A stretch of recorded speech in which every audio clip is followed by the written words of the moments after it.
News first channel ವೀಕ್ಷಕರಿಗೆ ಭವಿಷ್ಯ ಈ ದಿನ ಕಾರ್ಯಕ್ರಮಕ್ಕೆ ಸ್ವಾಗತ.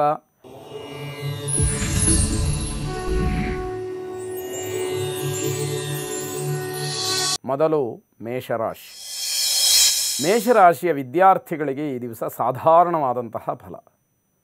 ತಮ್ಮ ವಿದ್ಯಾಕ್ಷೇತ್ರದಲ್ಲಿ ಇವತ್ತು ಏನು ನಿರೀಕ್ಷೆ ಮಾಡ್ತೀರಿ ಅದು ಸ್ವಲ್ಪ ಮಟ್ಟಿಗೆ ನೀವು ಅಂದುಕೊಂಡಷ್ಟರ ಮಟ್ಟಿಗೆ ಇರುವುದಿಲ್ಲ. ನಾನಿವತ್ತು ಓದಿದ್ದೀನಿ ಕಷ್ಟಪಟ್ಟು, ಆದರೆ ನನಗೆ ಯಾಕೆ ಹೀಗೆ ಅನ್ನುವಂತಹ ಪ್ರಶ್ನೆ ಇದೆಯಲ್ಲ, ತರ್ಕ ಇದೆಯಲ್ಲ, ಅದಕ್ಕೆ ಉತ್ತರ ಅಂತ ಹೇಳಿದರೆ ಇವತ್ತಿನ ಗ್ರಹಗತಿ ನಿಮಗೆ ಆಗಿದೆ. ಅದರ ಫಲ ಪರಿಣಾಮ ಸ್ವಲ್ಪ ಮಟ್ಟಿಗೆ ನಿಮಗೆ ಸಿಕ್ಕುವಂಥದ್ದಾಗತ್ತೆ ಅಂತ ಅರ್ಥ. ಸ್ತ್ರೀಯರಿಗೆ, ಮಾತೆಯರಿಗೆ ಉದ್ಯೋಗದಲ್ಲಿ ಭೀತಿ, ತಾವು ಕೆಲಸವನ್ನು ಕಳ್ಕೊಳ್ತೀವಿ ಎನ್ನುವಂತಹ ಭೀತಿ ಒಂದು ಕಡೆ ಆದರೆ, ಮತ್ತೊಂದು ಕಡೆ ಕೆಲಸ ಮಾಡುವಂತಹ ಸಂದರ್ಭದಲ್ಲಿ ಯಾರಿಂದಲೋ ಏನೋ ಉಪಟಳ, ನಿಮಗೆ ತೊಂದರೆ, ಸಮಸ್ಯೆ, ಅದು ಮನಸ್ಸಿನಲ್ಲಿ ಹೆದರಿಕೆಯನ್ನು ಉಂಟು ಮಾಡ್ತಕ್ಕಂತಹ ಸಂದರ್ಭ. ದೃಢವಾದಂತಹ ನಿರ್ಧಾರಗಳನ್ನು ನೀವು ತೆಗೆದುಕೊಳ್ಳಬೇಕಾದ್ರೆ ನಿಮಗೆ ತೊಂದರೆಗಳಾಗತ್ತೆ. ಯಾವುದೇ ಗಟ್ಟಿತನವನ್ನು ಅಲ್ಲಿ ಪ್ರದರ್ಶನ ಮಾಡಲಿಕ್ಕೆ ಅವಕಾಶಗಳು ಆಗೋದಿಲ್ಲ. ಹೊಂದಾಣಿಕೆ ಇರಲಿ, ಆದರೆ ರಾಜಿ ಮಾಡಿಕೊಳ್ಬೇಡಿ. ನೀವಿಷ್ಟು ದಿನ ಸಾಧನೆ ಮಾಡಿದ್ದು ಯಾವುದಕ್ಕೋಸ್ಕರ, ಏನೋ ಪಡೀಬೇಕು ಅಂತಕ್ಕಂಥದ್ದು, ಅದು ಒಳ್ಳೆಯದಾಗಿರಲಿ, ಒಳ್ಳೆಯ ರೀತಿಯಿಂದ ನಿಮಗೆ ಅದು ದಕ್ಕಲಿ ಅಂತಕ್ಕಂತಹ ಕಾಳಜಿ ಅಷ್ಟೇ ಇಲ್ಲಿದಾಗಿರುತ್ತೆ. ದ್ವೇಷ ಸಾಧನೆಯಿಂದ ಯಾವುದೇ ರೀತಿಯ ಫಲ ಇಲ್ಲ. ಆ ಕ್ಷಣಕ್ಕೇನೋ ಮಾತು ಬರ್ಬೋದು, ಏನೋ ಜಗಳವಾಗ್ಬೋದು, ಕೋಪದಿಂದ ವರ್ತಿಸ್ಬೋದು, ಆದರೆ ಶಾಶ್ವತವಾಗಿ ಅದನ್ನೇ ಸಾಧಿಸ್ತೀನಿ ಅಂತಕ್ಕಂಥದ್ದು ಇದೆಯಲ್ಲ, ಅದು ಒಳ್ಳೆಯದಲ್ಲ ಅನ್ನುವಂತಹ ಅಭಿಪ್ರಾಯ. ಆಸ್ತಿಯ ವಿಚಾರಕ್ಕೆ ಜಗಳ, ಮನಸ್ತಾಪ ಇವೆಲ್ಲವೂ ಕೂಡ ಆಗತ್ತೆ. ತಾಳ್ಮೆ ಇರಲಿ, ಕೋಪದ ಕೈಗೆ ಬುದ್ಧಿಯನ್ನು ಕೊಡುವಂಥದ್ದು ಬೇಡ. ಕಾನೂನು ಗಟ್ಟಿಯಾಗಿದೆ, ಕಾನೂನಿನ ಮೊರೆ ಹೋಗಿ ಜಯವನ್ನು ಸಾಧಿಸಿ ಅಂತಕ್ಕಂತಹ ಸಲಹೆ. ಗೋಸೇವೆಯನ್ನು ಮಾಡಿ ಶುಭವಾಗಿ. ವೃಷಭ ರಾಶಿ. ಸಮಾಜದಲ್ಲಿ, ಸಾರ್ವಜನಿಕ ಕ್ಷೇತ್ರದಲ್ಲಿ, ಯಾವುದೋ ಸಂಸ್ಥೆಗಳಲ್ಲಿ ನಾನು ದೊಡ್ಡ ಹೆಸರನ್ನು ಮಾಡಬೇಕು ಅಂತ ಹೇಳಿ ಪ್ರಯತ್ನಪೂರ್ವಕವಾಗಿ ನಡೆಕೊಂಡರೆ ಅದು ನಿಮಗೆ ವಿಫಲವಾಗುತ್ತೆ. ಯಾವುದೇ ರೀತಿಯ ಶುಭ ಫಲವನ್ನು ಅಲ್ಲಿ ನಿರೀಕ್ಷೆ ಮಾಡೋದಕ್ಕೆ ಸಾಧ್ಯ ಆಗದೇ ಇರತಕ್ಕಂಥದ್ದಾಗತ್ತೆ. ನಿಮ್ಮ ವೈಯಕ್ತಿಕವಾದಂತಹ ವರ್ಚಸ್ಸೇನಿದೆ ಅದು ಕೆಲಸ ಮಾಡೋದಿಲ್ಲ. ಹಾಗಾಗಿ ನಿಮಗೆ ಏನೂ ಕೂಡ ಈ ದಿವಸ ಪ್ರಯೋಜನಕ್ಕೆ ಬರುವುದಿಲ್ಲ ಅಂತ ಅರ್ಥವಾಗುತ್ತೆ. ಬೇರೆಯವರನ್ನ ದೂಷಣೆ ಮಾಡಬೇಡಿ. ಯಾರಿಂದಲೋ ನನ್ನ ಕೆಲಸ ಹಾಳಾಯಿತು, ಇನ್ಯಾರಿಂದಲೋ ನನ್ನ ಮರ್ಯಾದೆ ಹೋಯಿತು ಅನ್ನುವಂತಹ ಮಾತುಗಳು ಬೇಡ. ನಿಮಗೆ ದಕ್ಕತಕ್ಕಂಥದ್ದು ಇವತ್ತಿಷ್ಟೇ, ಅಷ್ಟರಲ್ಲೇ ನೀವು ತೃಪ್ತರಾಗಬೇಕೇ ಹೊರತು ಅತಿಯಾದಂತಹದ್ದನ್ನು ನಿರೀಕ್ಷಣೆ ಮಾಡುವಂಥದ್ದು ಒಳಿತಲ್ಲ ಅಂತಕ್ಕಂಥದ್ದು. ಸಕಾಲಕ್ಕೆ ಆಹಾರವನ್ನು ಸೇವನೆ ಮಾಡಿ ಆರೋಗ್ಯವನ್ನು ಕಾಪಾಡಿಕೊಳ್ಳಿ. ಜೊತೆಗೆ ಮಕ್ಕಳ ಬಗ್ಗೆ ಚಿಂತನೆಯನ್ನು ಬಿಟ್ಟುಬಿಡಿ. ಮಕ್ಕಳು ತಮ್ಮ ಮಾರ್ಗದಲ್ಲಿ ತಾವು ಹೋಗ್ತಾ ಇದ್ದಾರೆ, ಅದರಿಂದ ನಿಮಗೆ ಯಾವುದೇ ರೀತಿಯ ಈತಿ ಬಾಧೆಗಳು ಇರುವುದಿಲ್ಲ ಅನ್ನುವಂಥದ್ದನ್ನು ತಿಳಿಬೇಕು. ನಿಮ್ಮ ಅಭಿಪ್ರಾಯಕ್ಕೆ ನಿಜವಾಗಲೂ ಕೂಡ ಬೆಲೆ ಇದೆ. ಯಾವುದೋ ಒಂದು ಸಂದರ್ಭದಲ್ಲಿ 4-6 ಜನರ ಅಭಿಪ್ರಾಯವನ್ನು ಸಂಗ್ರಹ ಮಾಡುವಾಗ ನಿಮ್ಮ ಮಾತು ಏನಿದೆ ಆ ಮಾತಿಗೆ ಹೆಚ್ಚಿನ ಬೆಲೆ ಬರ್ತಕ್ಕಂತಹದ್ದಿದೆ.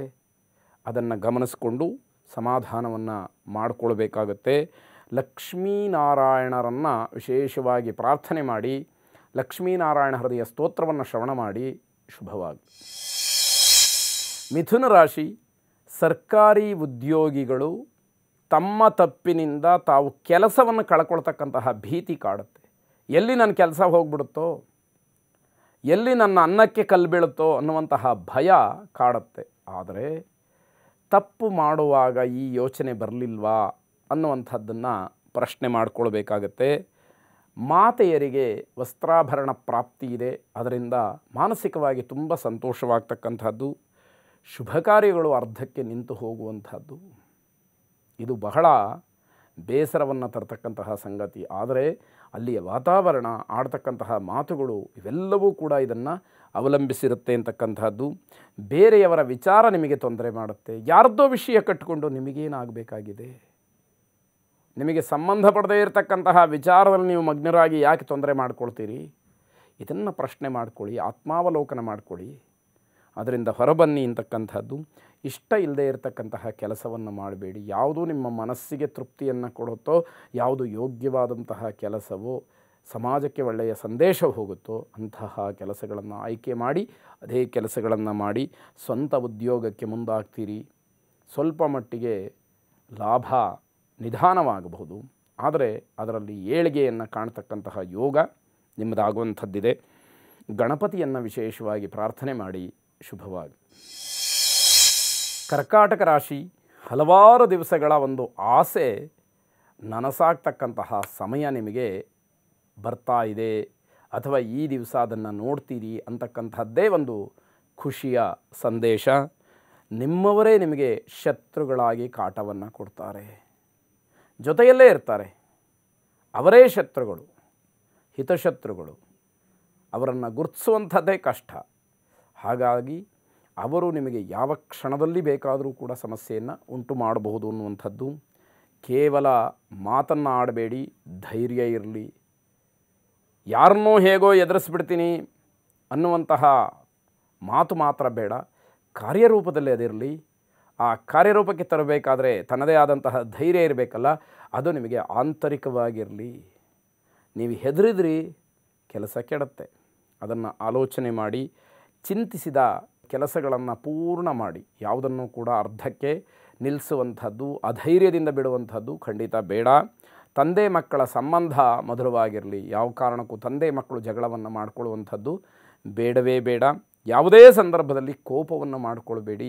ಸಿಟ್ಟು ದವಡೆಗೆ ಮೂಲ ಅಂತ ಹೇಳಿ ಒಂದು ಗಾದೆಯನ್ನು ಹೇಳುತ್ತಾರೆ. ಅದರಿಂದ ಕೇವಲ ಸಿಟ್ಟು ಮಾಡಿಕೊಂಡ್ರೆ ಪ್ರಯೋಜನ ಆಗೋದಿಲ್ಲ. ಬುದ್ಧಿವಂತಿಕೆಯಿಂದ ನಾವಿರ್ತಕ್ಕಂತಹ ಸಮಸ್ಯೆಗಳನ್ನು ಬಗೆಹರಿಸಿ ಅದಕ್ಕೊಂದು ರೂಪವನ್ನು ಕೊಟ್ಟು ಅದರಲ್ಲಿ ಜಯಶೀಲರಾಗಬೇಕಾದಂಥದ್ದು ಬಹಳ ಮುಖ್ಯವಾಗುತ್ತೆ. ಆಂಜನೇಯ ಸ್ವಾಮಿಯನ್ನು ಪ್ರಾರ್ಥನೆ ಮಾಡಿ, ಅಸಾಧ್ಯ ಸಾಧಕ ಸ್ವಾಮಿನ್ ಅಸಾಧ್ಯಂ ತವ ಕಿಂ ವದ, ರಾಮದೂತ ಕೃಪಾ ಸಿಂಧೋ ಮತ್ಕಾರ್ಯ ಸಾಧಯ ಪ್ರಭೋ ಎಂಬ ಪ್ರಾರ್ಥನೆ ನಿಮ್ಮದಾಗಿರಲಿ. ಶುಭವಾಗಿ.